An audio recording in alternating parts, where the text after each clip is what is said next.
Assalamualaikum warahmatullahi wabarakatuh. Selamat datang kembali di Ngopi Seduh Kopimu. Mari ngobrol bersamaku. Asik.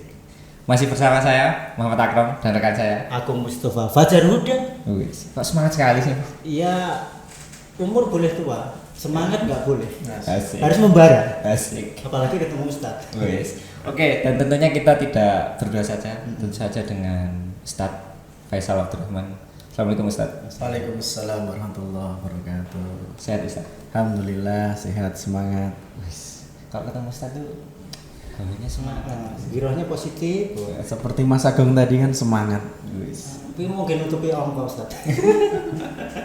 Oke, jadi gini Mas Agung, kalau di pertemuan sebelumnya kita udah bahas tentang Al-Quran dan lain sebagainya, mulai dari sejarah, kemudian adab-adab kita gitu ya Ustaz ya kepada Al-Quran.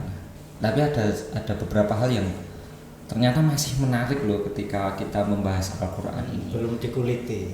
Nah, kita belum sampai lebih mendalam. Kalau saya kira kemarin itu masih di permukaan ya Ustaz ya, belum sampai pada mendalam. Nah, kalau kita berbicara Al-Quran berarti itu termasuk wahyu yang diberikan Allah kepada Nabi Muhammad, seperti itu. Tapi kalau itu bisa dibilang sebagai mukjizat nggak Ustaz? Karena kan kalau misal Nabi Musa dia punya mukjizat berupa tongkat, kemudian Nabi Sulaiman yang mempunyai mukjizat bisa berbicara dengan hewan dan lain sebagainya. Tapi kalau Al-Quran itu apa? Bisa disebut Saya turunnya nggak tuh mukjizat sama Al-Quran. Mukjizat itu apa dulu dibahas? Oh iya, iya nggak ya? Benar. Orang awam perlu penjelasan. Oke. Dan mungkin dari teman-teman juga banyak yang belum tahu juga ya. Mukjizat itu gimana? Mukjizat itu apa Ustaz penjelasannya? Ya, bismillahirrahmanirrahim. Alhamdulillah. Salatu wassalamu ala Rasulillah wa ba'du. Alhamdulillah malam ini bisa ketemu lagi ya dengan Mas Akram, Mas Agung. Masyaallah semangat semuanya insyaallah. Semangat. Kita kembali lagi membahas tentang Al-Quran. Insyaallah kalau berbicara masalah Al-Quran memang seakan-akan tidak ada habisnya dan memang tidak akan ada habisnya. Masya Allah. Mukjizat itu sebenarnya adalah bahasa serapan yang diserap dari bahasa Arab, yaitu dari kata al-mu'jizatu. Nek disukunkan al-mu'jizah, maka diserap ke dalam bahasa Indonesia menjadi mukjizat. Sebagaimana sholat. Sholat kan dari kata as-sholatu. Nek disukunkan as-sholah menjadi serap menjadi sholat. Zakat sama dari kata az-zakatu disukunkan az-zakah, tetapi diserap ke dalam bahasa Indonesia menjadi zakat. Nah, ini adalah bahasa serapan.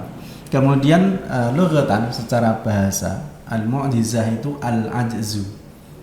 Al-ajzu itu artinya lemah, tidak bisa melakukan sesuatu. Kemudian atau asyai'u al-ajibu, sesuatu yang luar biasa. Nah, ini secara lughatan, secara bahasa. Adapun secara istilah, amrun khariqun lil 'adah, suatu hal yang luar biasa, di luar nalar, istimewa gitu.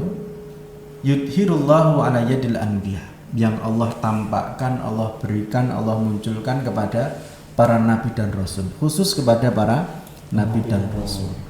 Nah, fungsinya apa? Tasdiqan lahum fid da'wah. Fungsinya adalah sebagai bukti kenabian nabi tersebut. Gitu kan? Kemudian juga fungsinya yang kedua adalah untuk melawan musuh-musuh para nabi. Karena biasanya kalau nabi itu diutus pasti ada yang memusuhi kan gitu. Senjata pamungkas. Nah, dan biasanya musuhnya itu kan super power. Dukuah, memiliki kekuatan, kekuasaan. Kita ambil contoh Nabi Musa, musuhnya adalah Fir'aun gitu ya. Kemudian Nabi Muhammad pun sama, Abu Jahal, Abu Lahab dan seterusnya, itu kan pembesar-pembesar kabilah. Nah, kemudian juga mukjizat bisa muncul ketika ada permintaan atau tantangan dari orang-orang yang memusuhi. Jadi ditantang, kalau kamu benar-benar nabi mana buktinya, gitu ya. Maka fungsi yang pertama tadi adalah tasdiqan lahum fid da'wah, sebagai bukti kenabian nabi yang bersangkutan. Nah ini kalau kita perhatikan kan tadi sesuatu yang amrun khariqun lil adah, sesuatu yang luar biasa, istimewa, ajaib gitu ya.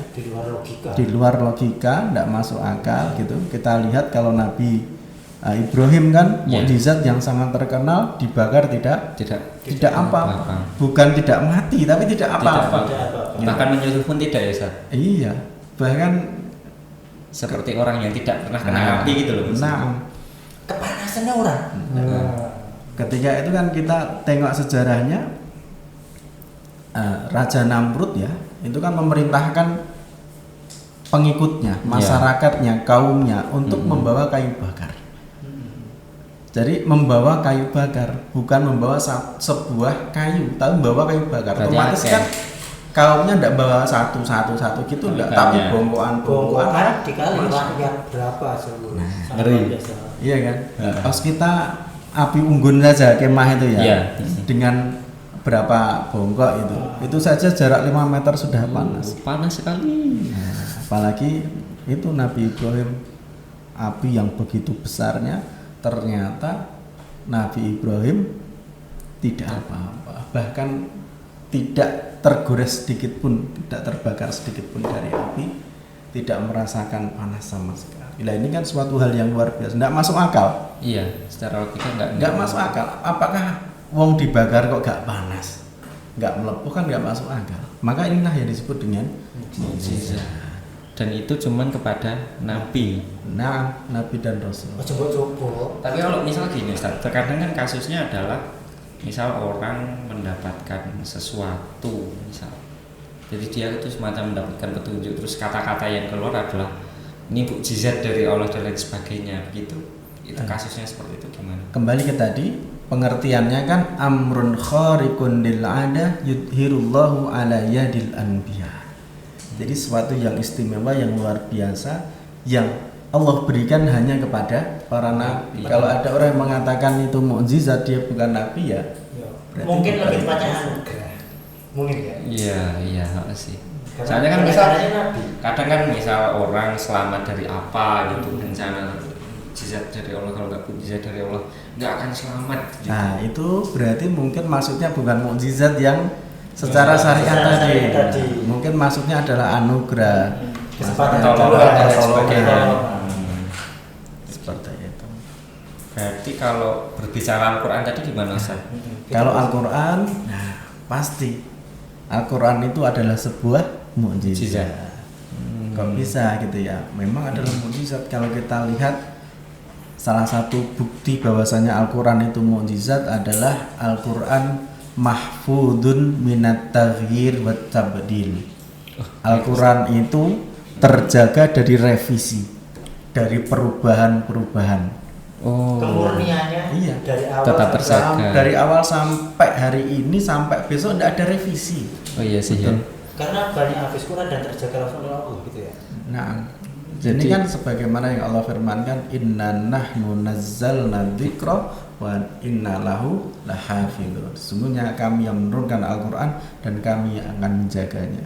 Nah, menjaga ternyata dengan dua, kalau kita perhatikan dua hal. Satu, dengan dibentuknya mushaf Al-Quran atau kitab Al-Quran itu. Yang kedua, fi suduril hufadil Quran, di hati para orang-orang yang hafal Al-Quran. Maka langsung ketahuan. Masya Allah. Berubah satu ayat aja ketahuan. Iya. Satu harokat aja ketahuan. Satu harokat saja ketahuan. Jadi nggak banyak revisi ya, kayak skripsi. Ayo. Kalau berbicara masalah Al-Quran memang banyak banget ya, terutama kan itu sebagai pegangan dan pedoman kita.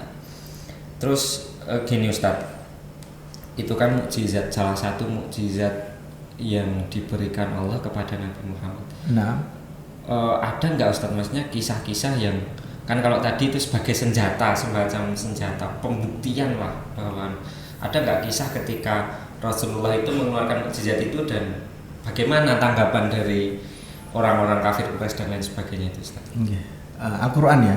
Al-Quran. Maksud mukjizat yang berupa Al-Quran tadi ya? Berhubungan dengan Al-Quran.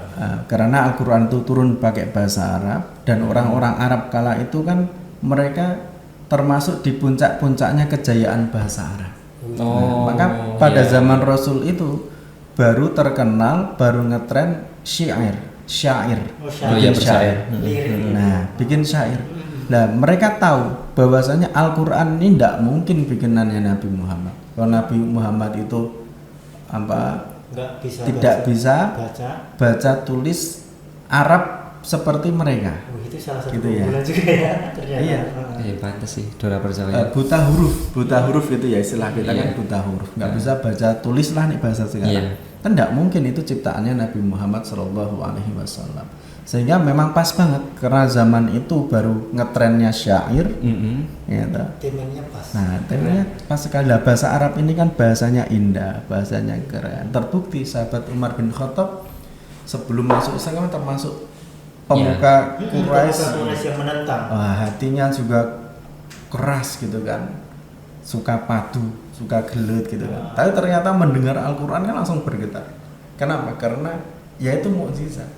Langsung. Berarti paham gini arti. ya, itu maksudnya benar-benar kekuatan yang di luar konteks kemanusiaan. Maksudnya ada zat yang luar biasa sedemikian rupa sehingga kita secara logika nggak akan bisa Berarti sampai. selama ini kita berdampingan dengan mukjizat ya. Nah, kan Al-Quran itu kan firman Allah, kalamullah, Berarti perkataan kita Allah. berdampingan, masya Allah. Iya. Makanya kalau kita kan sering kita dengar ada orang kafir, orang yang agamanya nggak Islam, tapi ketika membaca Al-Quran, ini nih yang saya cari dari dulu, ini benar ini, gitu kan.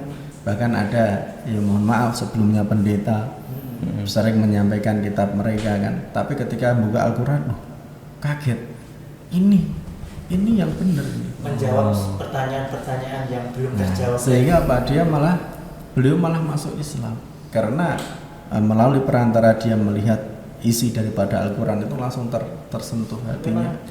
Salah satu bentuk kekuatan. Dan Al-Quran mukjizat. isinya memang pelajaran, peringatan, bukan sekedar larangan surga neraka aja, tapi sejarah, kemudian masa depan pun Paket ada. komplit sih. Paket komplit. Paket komplit, bukan paket hemat.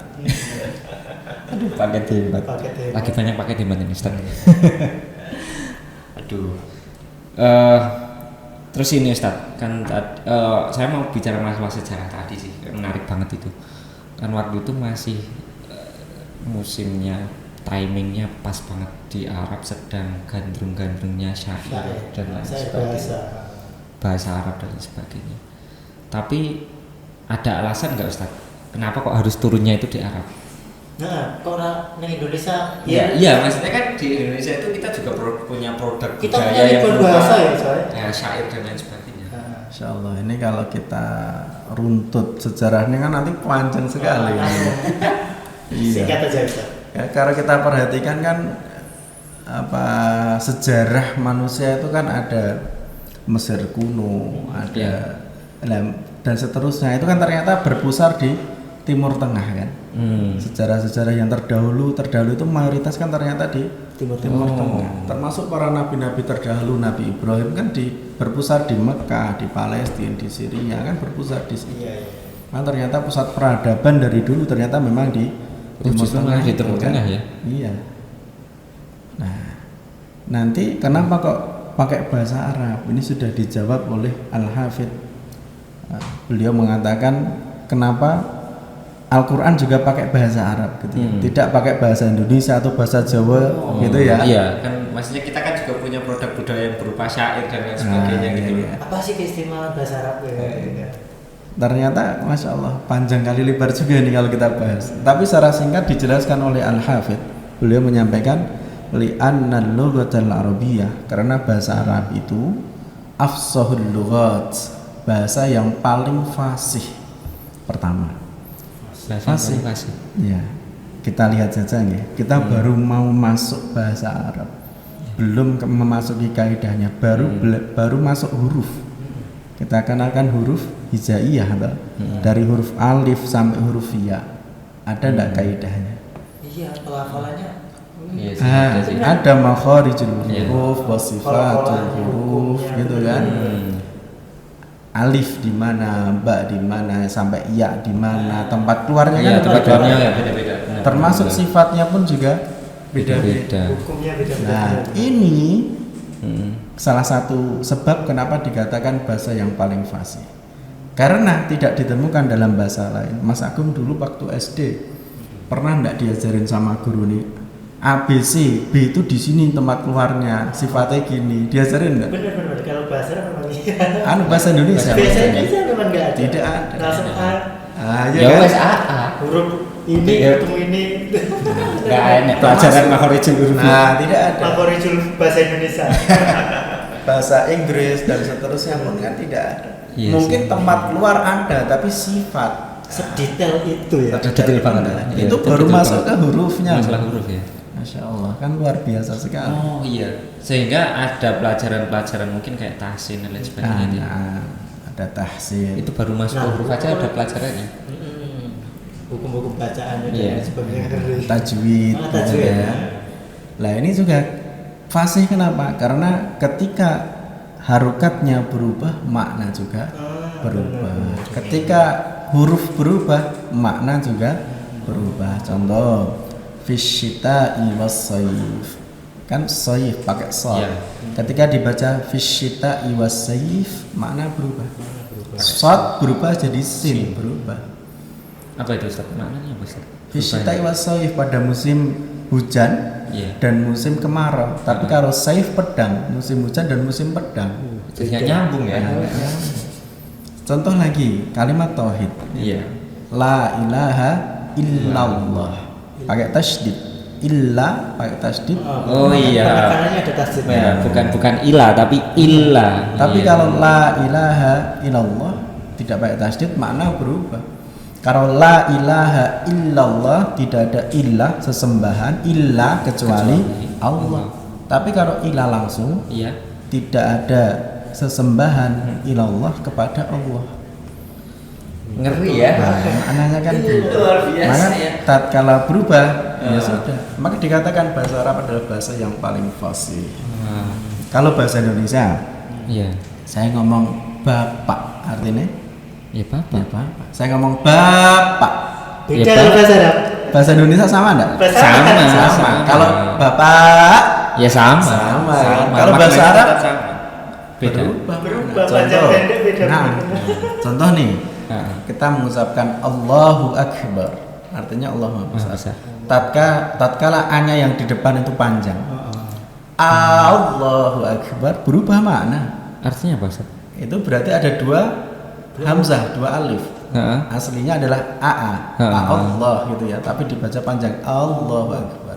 A itu artinya sama dengan hal. Apakah? Berarti kalau panjang Allahu Akbar, apakah Allah itu Maha Besar? Hei, Anda yang belum belajar tahsin, makhorijul huruf segera belajar ya. Kolahnya coy diperbaiki. Mengerikan ternyata. Sama itu ya. Iya, maka bahasa yang paling fasih. Padahal itu sering kita ucapkan dalam sholat loh Ustaz. Nah, Berarti kalau misalnya kita sholat ya, bacanya misal takbir nih, Allah Akbar. Atau Allah, itu kalau nggak hati-hati bisa Iya. terleset ya. secara bahasa bisa berubah. Bisa berubah karena fungsi dari tasdid dari itu kan ada penekanan-penekanan. Kayak Nggak sembarangan coy. Kayak kita misal zikir gitu kan. Nah, maka kalau kita zikir kan dengan santai, tidak terburu-buru. Contoh kan biasanya kan kita dengar Iya, iya gitu Ustaz. Kejar target Nah, soalnya kejar target kan. Tiga coy. kan kita mau segera ke Mm-mm. pekerjaan dan sebagainya. Nah, kita biasakan pelan-pelan subhanallah, subhanallah, subhanallah. Ini kalau saya perhatikan bahasa Arab Al-Quran itu orang sekedar diwoco tapi dirosok. Nah, itu sahih. Makanya itu kenapa bahasa Arab nanti yang terakhir. Kenapa bahasa Arab itu dipilih menjadi bahasa Al-Qur'an dan kenapa kok pakai Arab gitu ya. Salah satunya itu. Karena aksaruha ta'diyatan lil ma'ani allati taqumu bin nufus. Itu tadi rasul. Oh, berarti Jadi banyak makna-makna, kandungan makna-makna dari bahasa Arab itu yang menyentuh hati. oh, seperti di awal tadi syair-syair tadi. Menyentuh hati, ya. Dan maknanya banyak, memiliki banyak sinonim gitu ya. Satu kata memiliki contoh bisa 3, bisa 4, bisa 5. Wow. Kalau bahasa Indonesia menyembelih, Iya, Iya, Mas, Mas, menyembelih. Iya, cuma satu beleh itu maknanya. sudah bahasa Jawa. Iya, bahasa Jawa. Menyembelih selain menyembelih apa? Nubel. Bahasa Jawa. Dalam bahasa Arab sinonim banyak sekali ya. Iya. Ada yang mengatakan kata ular itu ada berapa ratus kata untuk ular. Cuman ular itu. Ular. Singa itu Iya. juga, pedang itu juga ratusan. Ada yang meneliti kata ular, singa, pedang itu ratusan. Dan tidak hanya itu, banyak. Contoh lagi menyembelih tadi. Iya. Dalam bahasa Arab menyembelih dalam Al-Quran itu Nah. ada 3 yang sering dipakai. Pertama adzabhu. Adzabhu itu memotong urat Ini, leher. urat leher. Nah, secara umum Iya. menyembelih. Kemudian ada an-nahru, fasholli lirabbika wanhar. An-nahr, nahr itu juga menyembelih, Iya, sama ya. tetapi untuk ibadah kepada Allah. Oh. Nah, iya, kalau iya, iya. dzabh tadi nyembelih umum, menyembelih ayam, nyembelih apa hewan-hewan itu. secara umum. Kalau yang nahr ini tadi An-nahr khusus. terkhususkan. Untuk ibadah yang Idul Adha itu loh. Oh iya. Ada lagi akar, faqaruha syams itu ya. Hmm. Itu berhubungan kalau dalam Al-Quran diceritakan tentang untanya Nabi siapa? Soleh ya. Oh iya, pertanyaan setelah yang Itu nggak kan boleh disembelih itu. Disembelih, tetapi menyembelihnya bukan menyembelih gini saja, tapi dengan siksaan.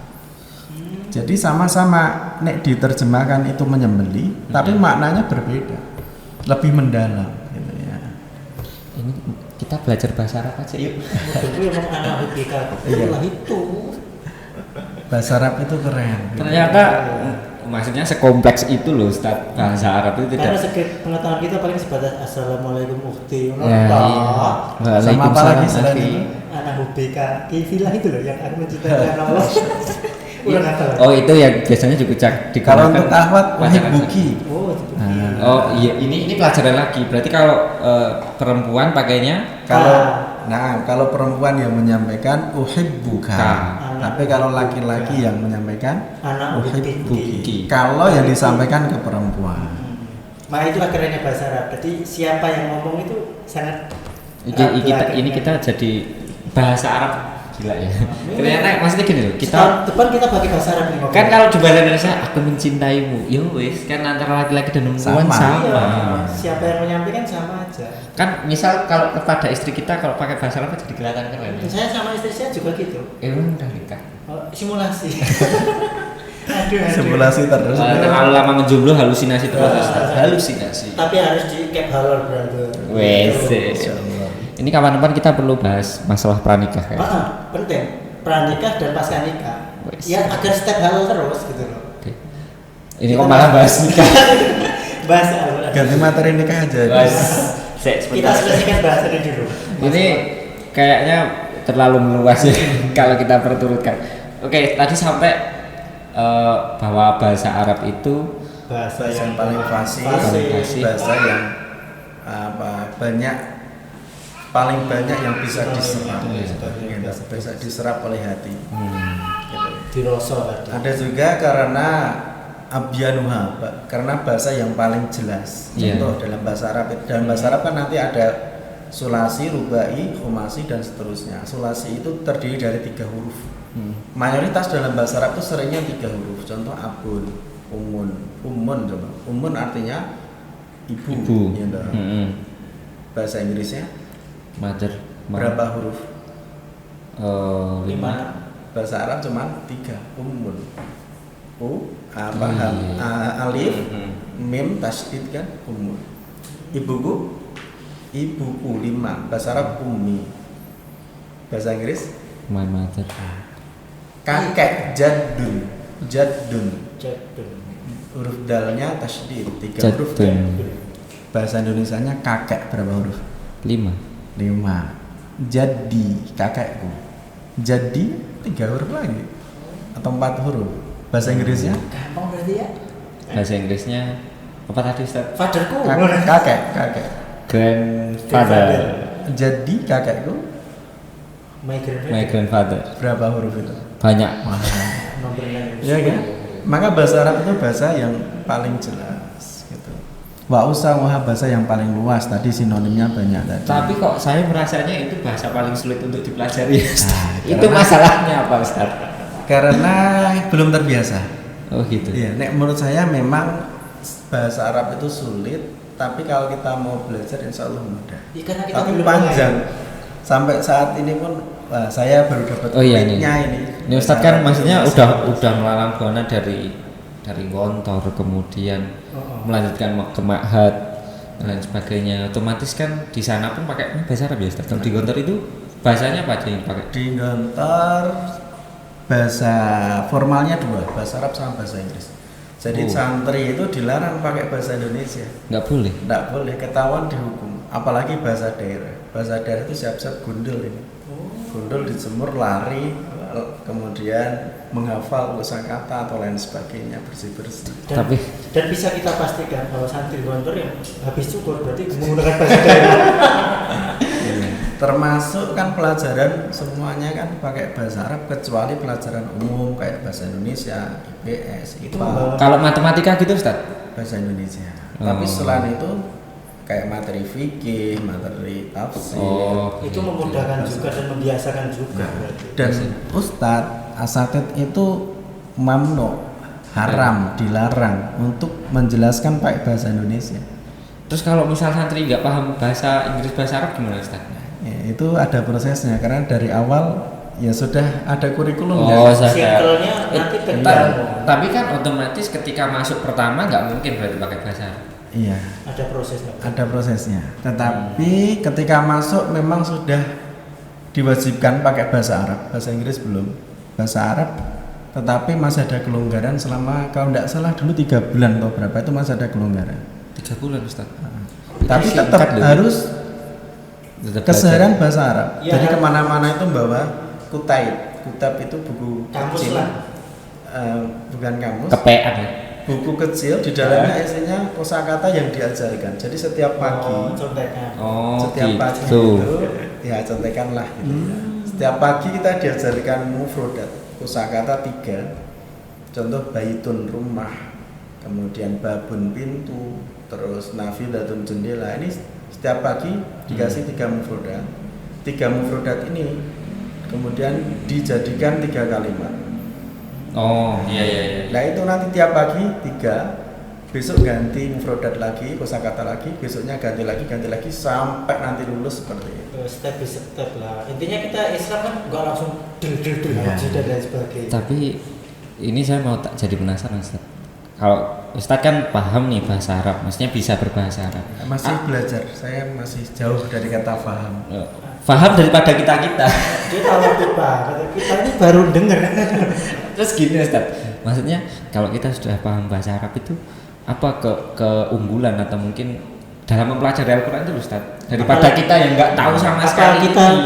apa jenengan pas baca Al-Qur'an ini langsung kalau kita kan udah tanya-tanya dulu. Kan otomatis Kita gimana, kayak paham. kalau kita mau melihat sejarah kan nih waktu itu syair ibarat waktu itu sedang gandrungnya syair, kemudian Rasulullah dapat mukjizat atau wahyu berupa ayat-ayat Al-Quran, itu orang yang mendengar otomatis beriman. Jadi kan ada rasa kemantapan karena paham kan dengan isinya. Ini lebih keren gitu sih.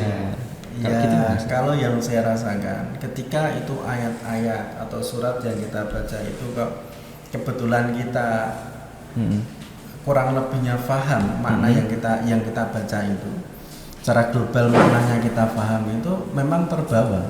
Jadi kita ya seperti kita kalau membaca novel gitu kan Yeah. kita terbawa kan. Heeh. Beda kalau kita membaca novel bahasa Inggris, orang mudeng bahasa Inggris artinya apa cuma sekedar moco. Biasanya Gitu kan. Kita denger lagu, Nah, gitu. langsung pas patah hati dengernya lagu patah hati lebih Iya. menghayati. Tapi karena Al-Quran itu mukjizat tadi lebih ger. Rasanya bukan sekedar di dunia tapi sampai jannah. Harusnya Nah, gitu. terutama ketika membaca gitu ya. Iya Ustaz. Nah, tertarik satu ayat kebaca gitu kita tertarik langsung, kurang lebihnya maknanya seperti ini, kita tertarik langsung lihat terjemahnya gitu ya. Beda ketika kita sama sekali mohon maaf ya mungkin belum mengerti bahasa Arab kan baca ya wis maca gitu aja kan. Baca gitu. Ya paling dari iramanya sih kalau saya Ustaz. Jadi misal dengerin qori siapa gitu atau imam-imam Nah, yang ada di sama masjid. para imam itu kan imam-imam itu yang terutama yang di Masjidil Haram itu kan ada yang imam ketika membaca itu apa menangis. Iya, ada sampai menangis. Nah, itu kan menghayati, jadi benar-benar ngerti apa yang dia baca itu kan ngerti Iya, maknanya Ustaz. apa. Nah biasanya ketika ayat tentang azab itu biasanya menangis. Kayak misal surat Al-Qiyamah kayak gitu ya. Kejadian-kejadian yang luar biasa. Nah, kita baca apa, yang dilakukan apa. Tapi Aduh. memang bahasa Arab itu sangat luas ya. Nek saya ya baru dapat kulitnya lah. Kita dapat apa ceritanya? Saya cuma dapat kisah Ustaz. Tapi insya Allah kita berproses. Yes. Ya, harus Harus. step lah. Terus mukjizat dalam Al-Quran, adab-adab Al-Quran belum ya? Adab kita terhadap Al-Quran gimana Ustaz? Kita sebagai seorang Muslim Iya. terhadap mushaf Al-Quran itu gimana? Kayaknya belum dibahas. Kalau dulu zaman Rasul kan belum menjadi mushaf ya, jadi masih Ya. masih lembaran, masih lembaran dan lain dihafal sebagainya gitu ya. Memang sekarang sudah ada mushaf gitu ya. Nah, memang sebagai seorang muslim kan kita tidak terlepas dari adab. Adab itu kan etika gitu ya. Ada etikanya. Memang ada beberapa adab yang sering disampaikan oleh asatid kita. Yang pertama biasanya ini adalah yakin, mengimani betul-betul bahwasanya Al-Quran itu adalah al-haq, kebenaran. Ya. Ini adab yang pertama. Jadi Al-Quran itu harus kita yakini bahwasanya itu adalah kebenaran. dan tak terbantahkan, benar-benar. Itu yang pertama adabnya. Ketika ini nggak ada, ya wis sak-sake kan gitu. Iya. Dimulai dari adabnya, keyakinannya terhadap Al-Quran ini setengah-setengah atau hilang, itu ya sudah. Biar. Ini adab yang pertama. Kemudian ada tandimuhu wa ta'dimuhu, menjaganya dengan baik dan memuliakannya. Karena Al-Quran ini kan isinya adalah petunjuk firman Allah. Dengan Al-Quran kita bisa ngerti Islam ini kan, maka kita harus menjaganya dengan baik. Salah satu caranya adalah menjadikan Al-Quran itu rujukan nomor satu, pedoman kita nomor satu. Kayak pernah kita bahas, kembali ke Al-Quran. Iya, ini sebenarnya sudah kita bahas. Ya, kan? Jadi kita jadikan pelita di depan kita, juru ma'a kitabillahi haitsumma dar. Kita beredar mengikuti Al-Quran. Nah, ini adab yang kedua, memuliakan. Kan ada nih, ketika kita kadang nggak sadar bertentangan dengan Quran, tapi kita tetap mengikuti hawa nafsu. Contoh, sering kan? Sering. Ya sudah nggak usah dicontohkan. Contohkan Pak Ustaz. Contohkan Pak Ustaz. Waya orang yang masjid malah boleh mangan. Nah, terus memuliakannya itu salah satu contohnya, kita menaruh di tempat yang baik. Masa ya kita taruh Al-Quran sembarangan, di situ bisa diinjak anak kita, bisa dilangkai orang lain, kan ya enggak juga kan? Itu sebagai bentuk penghargaan sih ya. Iya, Bentuk karena cinta sih. bentuk cinta kita. Contoh ya, kita punya sepeda motor baru. Iya. Ya, ketika panas bingung, nyop nih, udan bingung-bingung, nyop nih, reget bingung-bingung, Ngedusi. Uangnya ngadus. Ki patut tadi tidak diurui. Itu sepeda motor loh. Iya. Iya, karena kita tahu itu barang berharga kita. Kita membelinya, ternyata berharga buat kehidupan kita. Nah, Al-Quran itu harta yang paling berharga buat kita. Iya, sebagai seorang muslim benar-benar. Tapi kadang-kala kita menaruh sak-sake gitu. Bisa Iya. diinjak oleh anak-anak kita atau dilanggai orang. Nah, ini kan termasuk apa ya? Adab kita kurang lah, saya menilai. Bahkan sudah ditempatkan yang bagus pun ya dibuka, orang mau Iya. dijimat.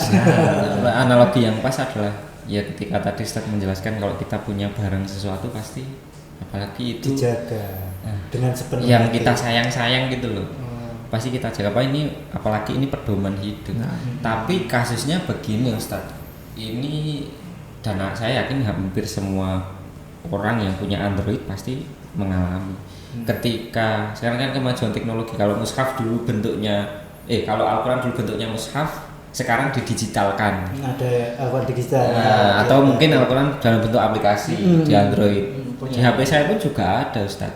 Cuman masalahnya adalah bagaimana kalau ini kaitannya dengan adab, HP ini saya bawa ke kamar mandi atau mungkin saya letakkan begini, padahal di dalam handphone ini ada Al-Quran, Aplikasi Al-Quran. aplikasi Al-Quran.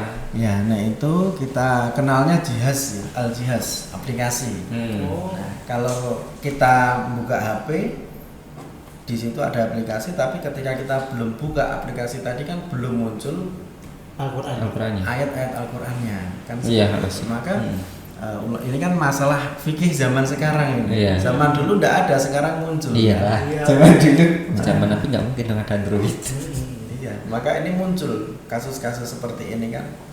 Nah ini kalau menurut ustadz-ustadz kita itu, kalaulah itu belum dibuka, karena masih bentuk aplikasi. Iya. Ya, sama halnya dalam HP kita ada SMS, ada WA lah. Iya. Ketika kita belum tidak klik WA kan bukan tidak jadi WA tampilannya kan.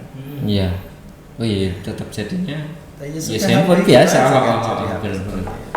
Nah terkait kita taruh apa sembarangan tadi, itu kan masih berbentuk HP tadi. Jadi mafi muskilah, salah tidak masalah.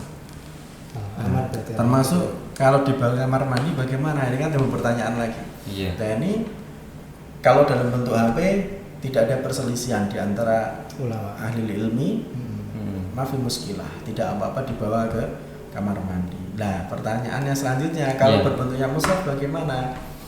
Orang tuh kamar mandi gue hati, gue buka Al-Quran gue Ah, opo. gitu ya. Buat apa membuat Quran kamar mandi? Berarti nggak masalah sebenarnya.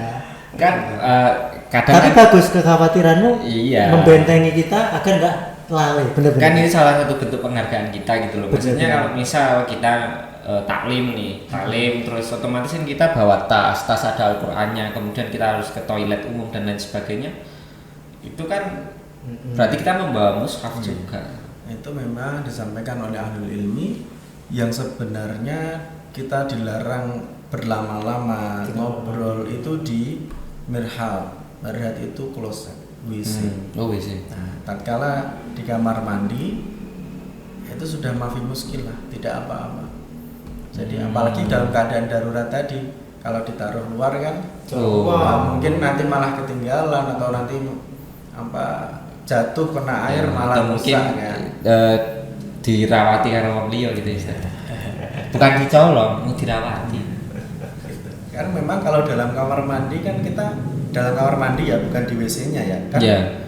Ya beda sih. Kamar mandi walaupun di situ ada WC kan WC satu Beda sendiri ada kan? space tersendiri lah ya. tempat sendiri kan? Ada space tersendiri. Termasuk kan ketika kita ada syariat toharoh bersuci, itu kan kita boleh wudhu di kamar mandi.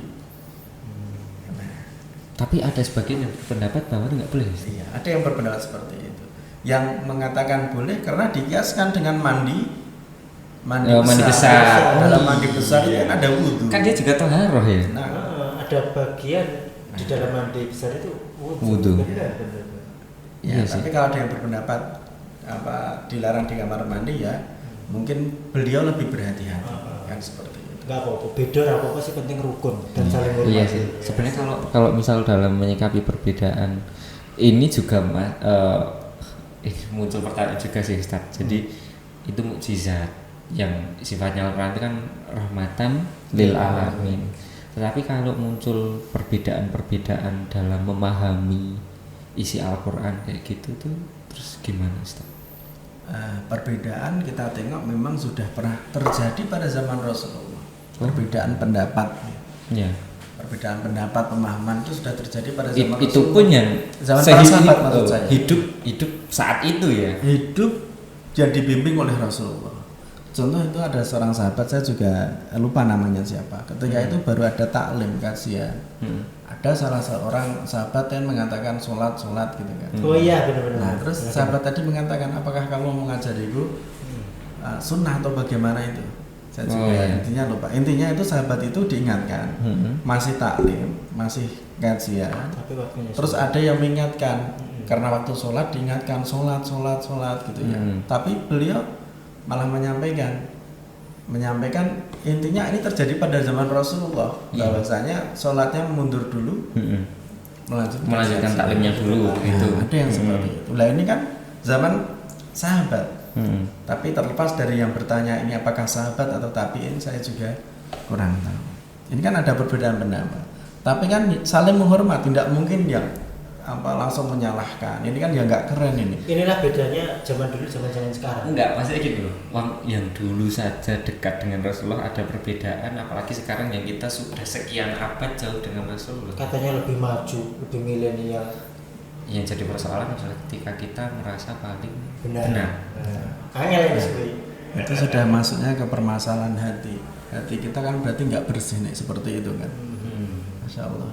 Jadi memang kalau seandainya kita saling menghormati, saling menghargai, nggak usah menjatuhkan, nggak usah nyeker-nyeker lainnya, itu insya Allah bisa bareng, berjalan bareng dengan indah. Kan Bhinneka Tunggal Ika. Tapi kadang-kala ya itu merasa kita yang paling benar, Nah, terus merasa yang dilakukan saudara kita itu salah, itu yang terjadi. Kita benar, mereka itu salah, yang benar gini lah, ini yang dan kadang-kala mengabaikan nilai-nilai sesama muslim itu saudara. Jadi konsep rahmatan lil alamin itu sebenarnya tergantung kita sih, hati kita gitu. tergantung orangnya yang menjalankan tadi. Kalau kita udah selalu merasa paling, aduh susah. Al-Quran itu bisa jadi mukjizat untuk kita, tapi kalau untuk hati yang kotor ya ngolok-ngolok itu tadi. Tidak ada. Oh iya Ustaz, kalau yang 7M kemarin itu termasuk itu ya?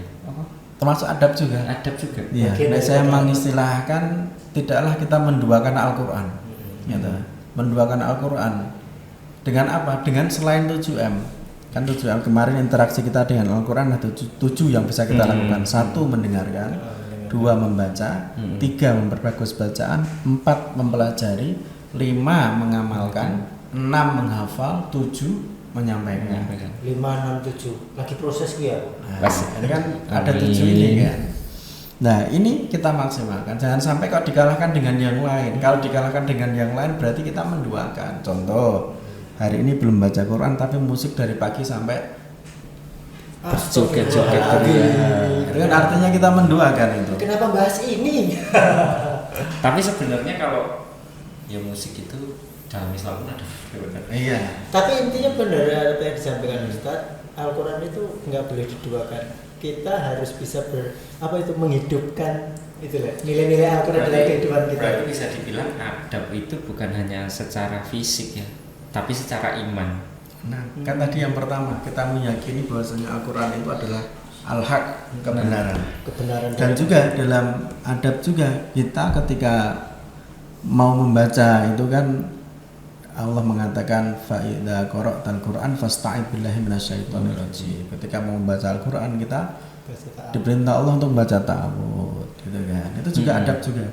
Kemudian memakai pakaian yang baik, menutup aurat lah gitu ya. Jadi jangan sampai kalau kita membaca Quran kok koloran tok orang pakai yang putra enggak pakai kaos, keren juga kan. Aku mau Quran, aku mau dasteran berarti. Oh, ini identik kamu ambil ya. Iya kan? Kan Kemarin keren juga. dibikin syar'i. Saya baca Quran sambil saringan, terus kamu dasteran sambil jilbaban. Kan nggak keren segala. Kita saja mau ketemu dengan Pak Lurah saja pakai baju yang bagus gitu. Benar. Berarti gini ya Ustaz. Ini sebenarnya kalau di dalam syariat pun nggak diatur, tapi salah satu bentuk adab unggah-ungguh lah ya. Nah, sopan santun kita. Memang contoh lagi tadi ya menaruh di tempat yang baik itu kan kalau kita cari dalilnya gitu mungkin kita tidak menemukan, tapi kan itu bagian dari adab kita untuk memuliakan, perintah memuliakan, menjaga gitu kan, itu ada indikasi kesananya ada gitu. Termasuk juga ini ada tapi perbedaan pendapat, yaitu bersuci dulu atau wudhu dulu sebelum megang Al-Quran. Tapi ini ada khilaf, ada perbedaan pendapat. Ada yang pendapat pertama sebelum membaca menyentuh kita wajib bersuci dulu secara mutlak. Ini yang pendapat pertama. Pendapat kedua boleh membaca walau tidak bersuci, tidak wudhu boleh. Pendapat yang ketiga ini yang pertengahan, boleh membaca tapi lebih baik bersuci. Ini khilaf, ada perbedaan pendapat baina ahli ilmi gitu ya. Tapi kalau kita perhatikan, tatkala kita baca Quran dalam keadaan ngantuk, kan ya tidak bisa fokus kan. Maka kita wudhu biar lebih fresh. Contoh kita habis sholat maghrib ikut kajian atau kita baca Quran di masjid, datang waktu isya, kita belum batal gitu ya. Terus kita langsung sholat. Boleh kan? Seperti itu boleh karena masih dalam keadaan suci.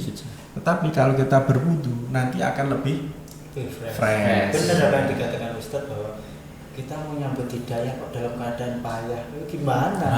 Gimana sampai Saya jatuh? suka kata-kata Anda. Iya. Tak kau istilah bahasa. Kita sedang berhadapan dengan mukjizat. Ini kebenaran dari Allah. Al-Quran Iya. ini kan kebenaran. Iya, Salah-salah. ini masalahnya adalah kepada pribadi manusianya kalau begitu. Kan Tapi- ya kayak diibaratkan oleh Ustadz, kita mau ketemu dengan lurah, Mm-mm. kita mau ketemu dengan calon istri, ketemu iya, dengan mantap. calon. Persiapannya panjang kali lebar Iya. ya. Kalau dibilang Mas Agung tadi kita menyebut hidayah kok dalam keadaan payah itu kan enggak. Gimana mau sampai iya, sana? Kan gitu. Benar itu ya. Benar. Ya, terus adab juga nih kalau kita membaca atau mempelajari atau thalabul ilmi seputar Al-Qur'an itu kita tidak tergesa-gesa. Tidak terburu-buru, wala ta'jal bil Qur'an. Janganlah kita terburu-buru dengan Al-Qur'an, baik membaca, mempelajari dan seterusnya. Buru-buru anu setan. Ya. Iya. Berarti kita harus ya tetap step by step gitu Ustaz. Iya, ketika kita membaca gitu kan tidaklah kita ngucut, terutama nih Ramadan ini kan. Ngucut Ya, satu lah, demi satu itu juz. benar. Bacanya cepet gitu ya. Benar-benar. Ngucit supaya bisa Koyak. hatam sekali atau 2 kali dan seterusnya, sehingga membacanya cepet gitu ya. Kadang-kadang nabrak kaidah-kaidah tajwid kan gitu. Tolak-tolaknya nggak pas. Nah, itu kan termasuk tergesa-gesa. Padahal Allah Subhanahu wa taala melarang, Nabi Muhammad itu yang dilarang tergesa-gesa dalam membaca Al-Qur'an gitu ya. Nah, ini juga harus kita praktekkan. Kita membaca ya santai saja. Santai. Kalau bisa 1 juz ya alhamdulillah. Enggak kuat setengah juz ya alhamdulillah. Gitu. Yang penting jangan sampai tidak sama sekali. Nah, kalau memang belum sama sekali, ya udah dimulai, ngono loh. Jangan ditunda-tunda ya. Kebaikan itu harus disegerakan. Wis, salah satunya adalah menikah. Wis. Anda belum menikah. Coming soon. Bismillah. Bismillah. Kita nanti saja ya. Kita nantikan. Nantikan, bukan nanti, Tata. Nantikan. Nantikan. Kalau nanti kan seolah-olah kita mau nikah lagi. Terus ini terakhir, Apa, kita Ustaz? tidak sambil dengan kegiatan lain. Nah, ini kita fokus. Benar. Kita niatkan fokus, tapi ternyata kok di tengah jalan ada sesuatu ya ditinggal ya boleh. Terutama nih kalau baca Quran lewat HP kan. Kalau lewat Iya. HP dimatikan ini datanya. Nah, benar. Supaya nggak ada notifikasi. Nanti yang ada masuk. iklan. Ada iklan, "Akhi, ajari aku membaca Al-Qur'an." Akhirnya apa? Membaca Al-Qur'annya berhenti berubah menjadi mengajari membaca Al-Qur'an. Benar. Ada sebuah kajian itu ustadz ngomong kalau buka Al-Quran ya buka mushaf, nggak boleh pakai HP. Oh, itu salah satu bentuk antisipasi sih memang Salah satu saya. kehati-hatian agar apa nggak ada itu. Karena dunia itu lebih menarik. Iya, dosa itu memang dibuat lebih menarik. Nah, itu mungkin beberapa adab ya, beberapa adab kita terhadap Al-Qur'an. Jadi nggak cuma sekedar Merasa sae lah. iya. Ya, kita harus menjaga dan memuliakan Al-Qur'an. Karena dengan Al-Qur'an tadi kan kita mendapatkan hidayah dari Allah, petunjuk, kita tahu halal haram, kita tahu mana perintah, mana larangan, kita tahu Ini Google Map kebenaran, kita, iya kan? Lebih Al-Qur'an lebih sekedar dari Google Map kita. Apalagi kita sebagai ngaku pemuda, terus Iya. yang terlahir alhamdulillah sebagai orang Islam di lingkungan Iya. keluarga Islam, dekat dengan Al-Quran yang sebagai mukjizat tadi, harusnya kita lebih bisa mencintai Al-Quran. Wis. Dari tadi kata-katanya penuh dengan quote Mas Agung.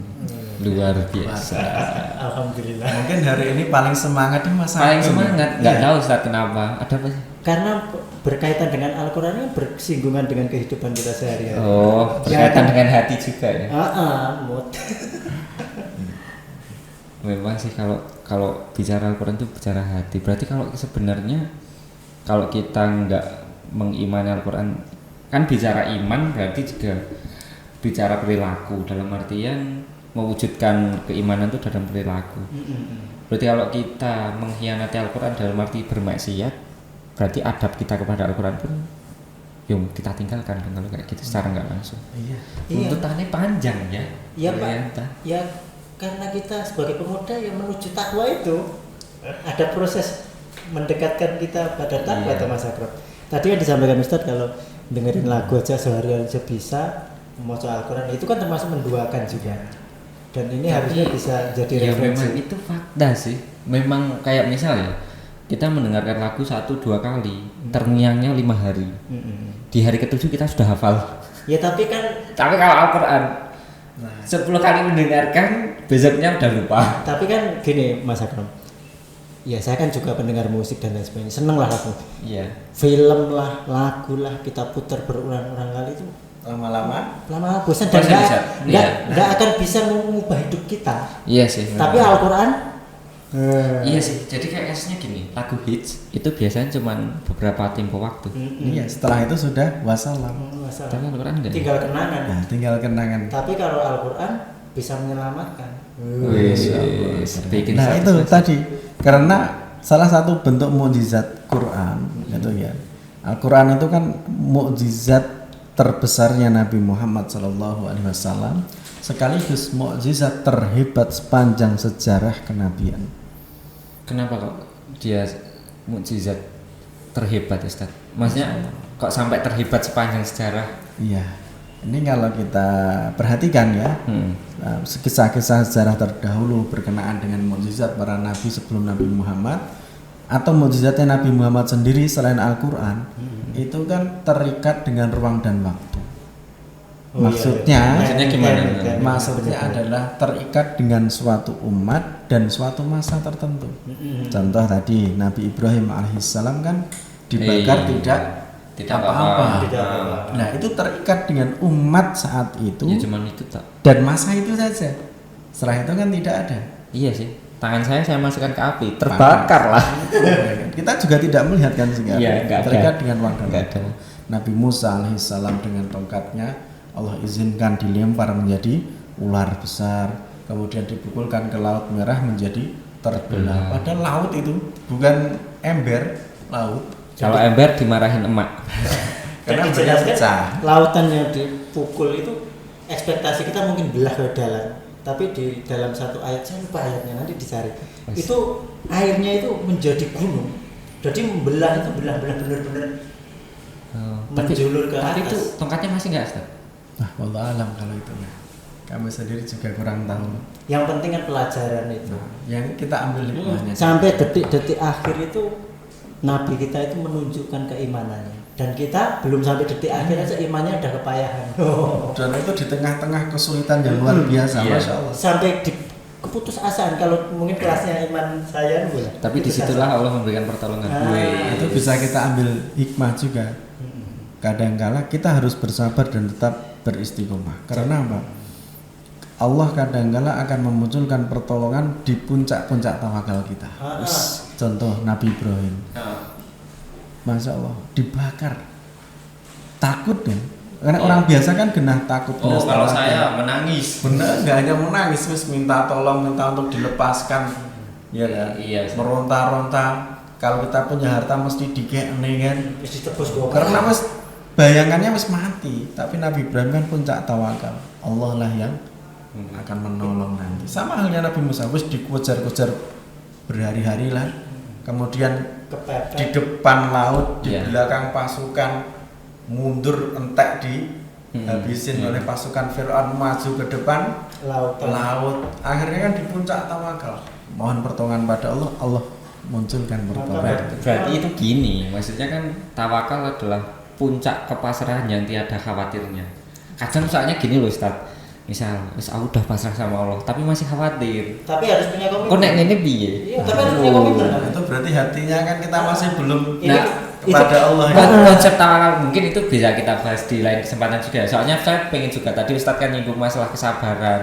Nanti kan kita juga akan bertanya-tanya Kan sebenarnya. jadikanlah sholat dan sabar sebagai penolong. Iya, Wah, asik. sabarnya sampai mana dan lain sebagainya. Oh itu kan menarik. Itu Tapi kan- itu kita bahas di. Kita bahas di luar. Tapi kan itu kelasnya Nabi dan Ya. sahabat Bilal bin Rabah kan ketika diuji ketakwaannya kan benar-benar di puncak-puncaknya dan dia menunjukkan Keren sih. kelasnya kita, makanya itu. Iya, semakin tinggi iman ujian akan semakin berat. Semakin tinggi pohon kan anginnya akan Dan semakin kita harus ready akan hal itu.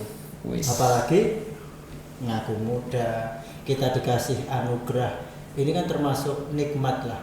kalau nabi-nabi dulu mungkin orang-orang tua kita itu tidak didukung oleh orang tua, lingkungan. Nah kita yang sudah dikasih anugerah lingkungan yang baik, mungkin yang sudah satu circle kajian, harusnya benar-benar dekat dengan ketakwaan, mampu mewujudkan kehidupan dengan nilai-nilai Al-Quran, harusnya kan gitu.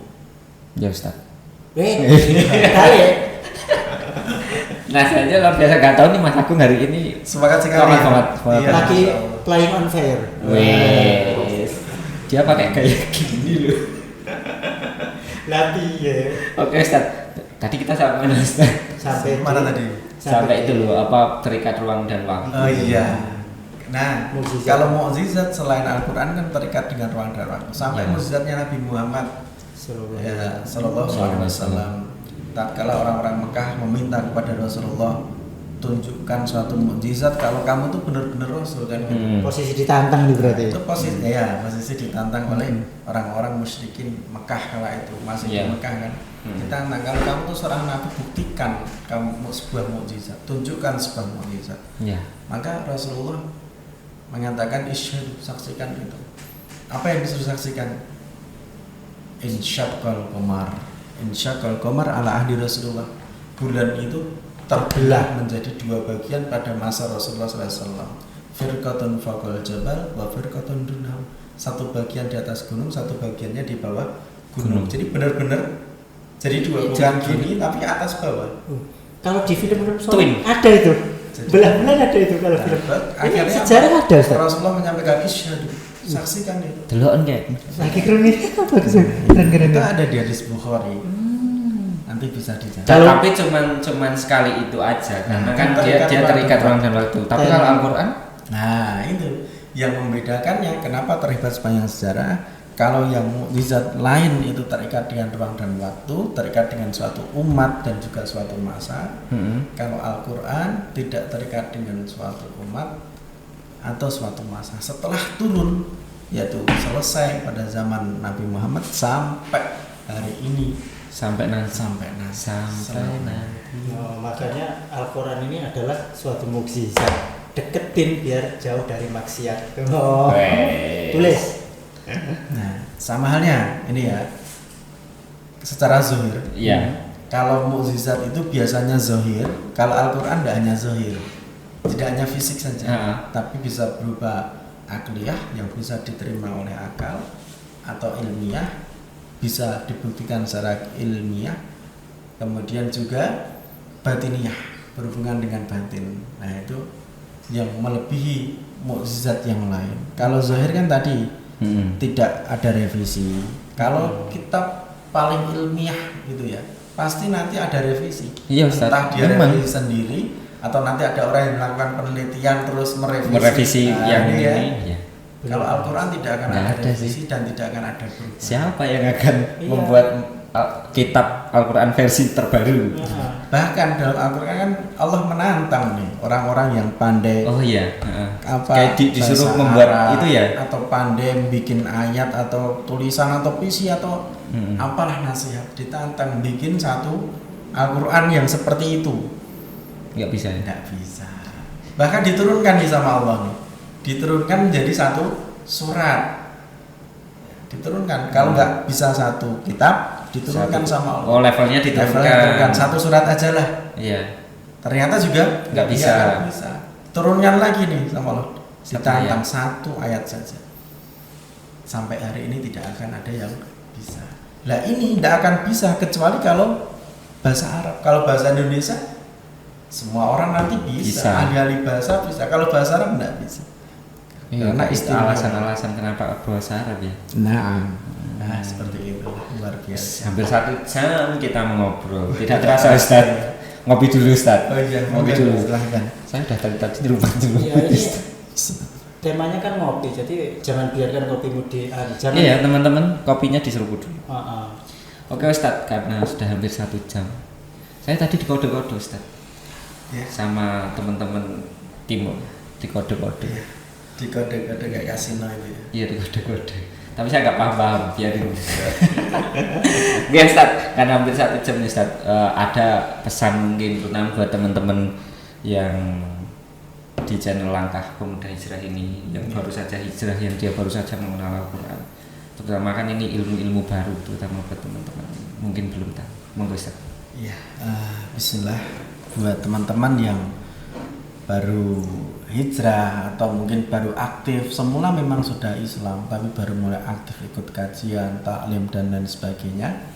Ayo kita tetap semangat, karena kunci daripada keberhasilan kita adalah semangat kita. Mungkin kita belum bisa lancar baca Al-Quran, ya kita mulai sebisanya. Kita mulai deketin teman kita yang sudah lancar, atau kita cari ustadz-ustadz yang sudah lancar untuk melatih bacaan kita agar lebih baik. Kalau sudah bacaan kita bagus, bacaan kita lancar, nanti kita akan senang dengan baca Al-Quran. Bagi kalau suara kita itu walaupun mungkin jelek ya, mungkin fals, Iya. mungkin menurut kita jelek, tapi tatkala kita mau berusaha baca Al-Quran diperbagus iramanya, orang-orang mau dangdutan itu atau para penyanyi itu loh, itu memperbagus suara mereka agar suaranya merdu. Itu untuk nyanyi.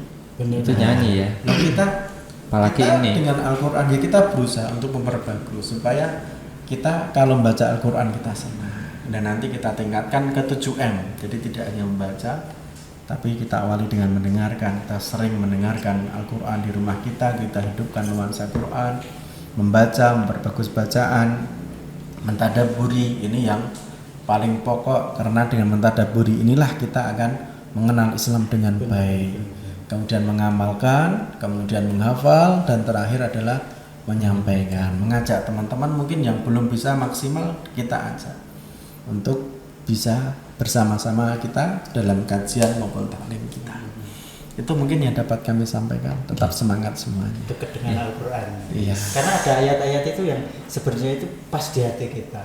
Kalau saya itu Yasin ayat 65. Pada dasarnya nanti tangan kita, kaki kita ini akan jadi saksi. Nah, semoga hari ini atau teman-teman yang sedang berhijrah ngaji itu nanti insya Allah kaki tangan kita ini jadi saksi tentang kebaikan-kebaikan kita di dunia. Asik. Oke, terima kasih Ustadz Faisal, kemudian Mas Agung juga. Luar biasa sih malam kali ini. Ternyata ketika kita membahas Al-Quran itu tidak ada habisnya. Dan mungkin kedepannya kita akan bahas-bahas kalau kita mau gali-gali lagi penjabarannya semakin banyak ya Ustadz ya, semakin banyak. Oke. Terima kasih Ustadz. Jazakallah. Semoga ilmu yang Ustadz sampaikan menambah keimanan kami, terutama yang ngobrol dengan jenengan, masih belajar ini, dan teman-teman yang apalagi yang baru memulai hijrah. Oke teman-teman, jangan lupa seduh kopinya dan nikmati kopinya, karena podcast Ngopi akan selalu hadir di channel YouTube Langkah Pemuda Hijrah. Terima kasih, saya Muhammad Akram dan rekan saya Aku Mustafa Fajar Huda. Assalamualaikum warahmatullahi wabarakatuh. Waalaikumsalam warahmatullahi wabarakatuh.